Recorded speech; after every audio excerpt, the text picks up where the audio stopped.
बिस्मिल्लाहिर्रहमानिर्रहीम। अस्सलामु अलैकुम। तोफ़ैया अली अलैहिस्सलाम मदद। नाज़रीन इकराम, ये हदीस जो है मैं आपके लिए लेके आया हूँ, ये हदीस इमाम रज़ा अलैहिस्सलाम से है।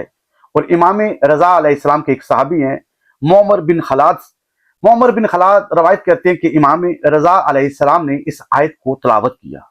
ये आयत कुरान की एक आयत है जिसमें इमाम अलैहिस्सलाम ने इस आयत के ज़ैल में फरमाया, क्योंकि कुरान की ये आयत कह रही है कि क्या लोग ये समझते हैं कि फ़कत उनका ये कहना कि हम ईमान ले आए, मैं कबूल करूंगा और इनका इम्तिहान नहीं लूंगा, इनको आजमाऊंगा नहीं।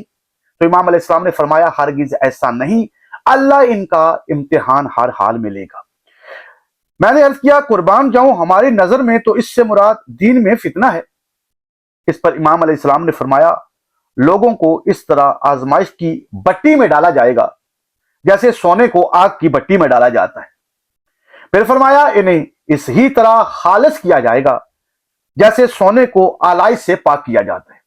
नाज़रीन इकराम, ये हदीस नंबर 2 है, ग़ैबत नुमानी बाब नंबर 12 की दूसरी हदीस। अब हम आते हैं तीसरी हदीस की तरफ। इसी ही बाब की तीसरी हदीस है और यह हदीस इमाम मोहम्मद बाकर अलैहिस्सलातु वस्सलाम से है।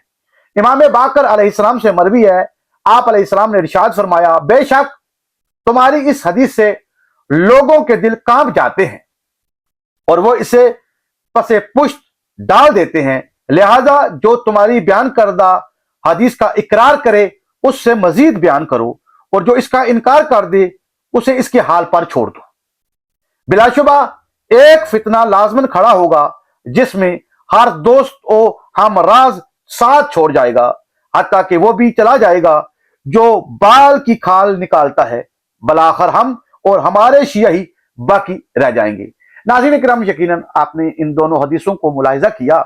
इन दोनों हदीसों में इमाम अलैहिस्सलाम ने मोमिनीन की छांटी का जिक्र किया है कि इमाम अलैहिस्सलाम ने मिसाल दी कि जिस तरह सोने को जितना ज्यादा आग में रखा जाएगा उतना ही ज्यादा खोट उससे निकल जाएगी। इमाम अलैहिस्सलाम ने फरमाया इसी ही तरह तुम्हारा भी इम्तिहान होगा, तो तुमको आजमाया जाएगा और इतना आजमाया जाएगा कि जो खोटे हैं वो खुद बहुत तुम में से निकल जाएंगे। जिस तरह जब सोना आग में डाला जाता है तो आग इतना उसको पिघला देती है और इतना उसको साफ करती है कि उसमें से कसाफत जो है वो निकल जाती है। इस ही तरह तुम लोगों का भी इम्तिहान होगा, आजमाया जाएगा, तुमको भी छांटी किया जाएगा।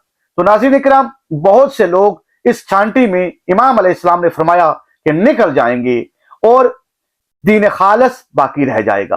और दीन खालिस बाकी किस तरह रहेगा? यकीनन आप जानते हैं कायम आले मोहम्मद अलैहिस्सलाम की तवील गैबत की इल्लत भी एक वजह यही भी बताई जाती है कि इस तरह अल्लाह जिस तरह सोने को आग में रख के साफ करता है, इस ही तरह मोमिनीन को तवील गैबत में रख के अल्लाह छांटी करेगा। दुआ में याद रखिएगा और इस मालूमात को ज्यादा से ज्यादा लोगों तक पहुंचाई ताकि लोग इस मालूमात से फायदा उठा सकें। दुआ में याद रखिएगा। अस्सलामु अलैकुम।